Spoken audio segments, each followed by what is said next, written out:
சுவாமி, ஒருவன் தன் மனதை தூய்மைப்படுத்தி ஞானம் பெற்றுவிட்டால் அவன் அத்தோடு உலகத்தை விட்டு ஓடிவிட வேண்டுமா?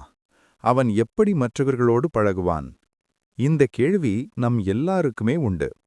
ஆன்மீகம் என்றால் எல்லாவற்றையும் விட்டுவிட்டு காட்டுக்குப் போவதா என்று நாம் நினைக்கிறோம்.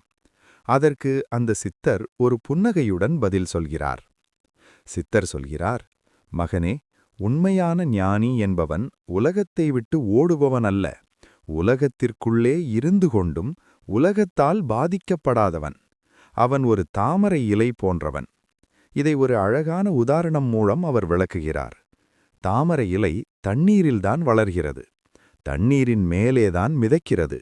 ஆனால் அதன் மேல் ஒரு சொட்டு தண்ணீரை ஊற்றினால் கூட அது இலையில் ஒட்டாது, முத்துப்போல உருண்டு ஓடிவிடும்.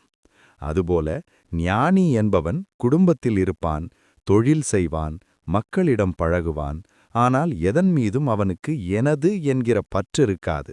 அவர் இன்னும் ஆழமாக சொல்கிறார், ஞானிக்கு இன்பம் வரும்போது அவன் துள்ளிக் குதிப்பதில்லை, துன்பம் வரும்போது அவன் துவண்டு போவதில்லை.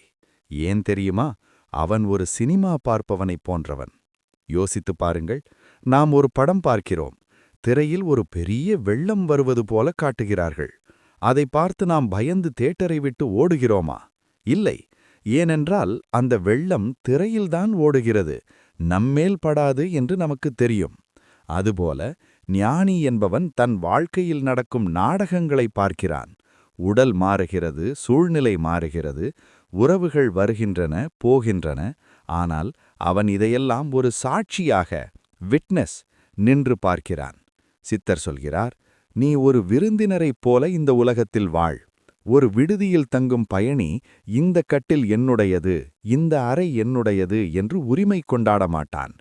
கிளம்பும் நேரம் வந்ததும் அமைதியாக கிளம்பி விடுவான். அதுபோல நீ இரு. இந்த இடத்தில் கிருஷ்ணர் அர்ஜுனனிடம் சொல்கிறார், அர்ஜுனா, நீ இந்த உலகத்தின் மீது உரிமை கொண்டாடினாய். என் மக்கள், என் நாடு என்று நினைத்தாய். அதனால்தான் உனக்கு துக்கம் வந்தது. நீ ஒரு கருவியாக மட்டும் இருந்து சாட்சியாக பார்த்திருந்தால் போர் உன்னை பாதிக்காது. நமது வாழ்க்கையில் நாம் பல நேரங்களில் இது என்னுடையது என்று பிடித்துக் கொள்வதால்தான் வலி வருகிறது. நாம் எதையும் கொண்டு வரவில்லை, எதையும் கொண்டு போகப் போவதும் இல்லை. இடையில் கிடைத்ததை அனுபவிக்கும்போது பயணி என்கிற மனநிலையில் இருந்தால் வாழ்க்கை ஒரு பாரமாக இருக்காது.